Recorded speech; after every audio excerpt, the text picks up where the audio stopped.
காலையிலேயே பொங்கல் சாம்பார் எல்லாம் சாப்பிட்டு முடிச்ச கையோட அக்கடான்னு கொஞ்சம் நேரம் உட்காந்துட்ருக்கலான்னு பார்த்தா ஞாயிற்றுக்கிழமை உங்களை அன்புடன் வரவேற்கிறது அப்படிங்கிற மாதிரி கட்டில் நிறையா துவைச்சி மடித்து வைக்க வேண்டிய துணியும் அழுக்கு கூட நிறையா துவைக்க வேண்டிய துணியும் இருந்துச்சு.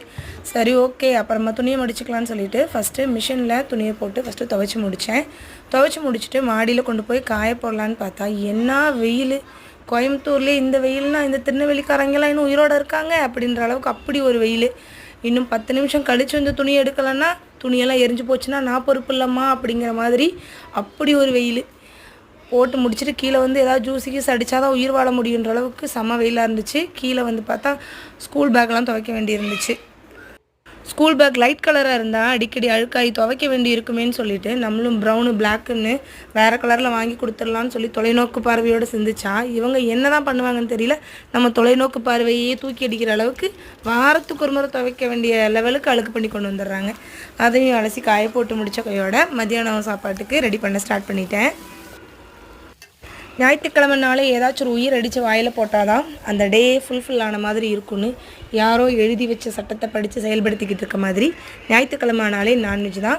இன்றைக்கி எங்கள் வீட்டில் வந்து சிக்கன் கிரேவியும் ரசமும் வச்சுருந்துச்சு. சிக்கன் ஒரு பக்கம் ரெடி பண்ணிகிட்டு இருக்கும்போதே அப்படியே ரசத்துக்கும் இடையில ரெடி பண்ண ஆரம்பிச்சிட்டேன்.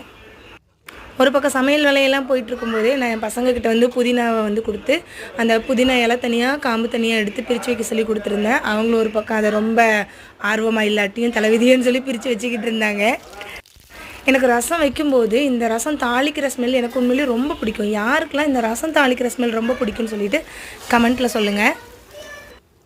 சமையல் வேலையெல்லாம் ஃபுல்லாக முடித்ததுக்கப்புறம் கிச்சன் ஸ்லாப்லாம் க்ளீன் பண்ணி பாத்திரத்தெல்லாம் விலைக்கு முடிச்சுட்டு கையோடு சாப்பிட்றதுக்கு உட்காந்துட்டேன். இன்றைக்கி எப்படி எங்களுக்கு நான்வெஜ் செஞ்சுருக்கணும் அதே மாதிரி எங்களோட ஜோடிக்கும் நான்வெஜ் கொடுக்கணும்னு சொல்லிட்டு முட்டையும் சிக்கன் வந்து உப்பு போடாமல் மஞ்சள் தூள் போட்டு வேக வச்சுருந்தேன்.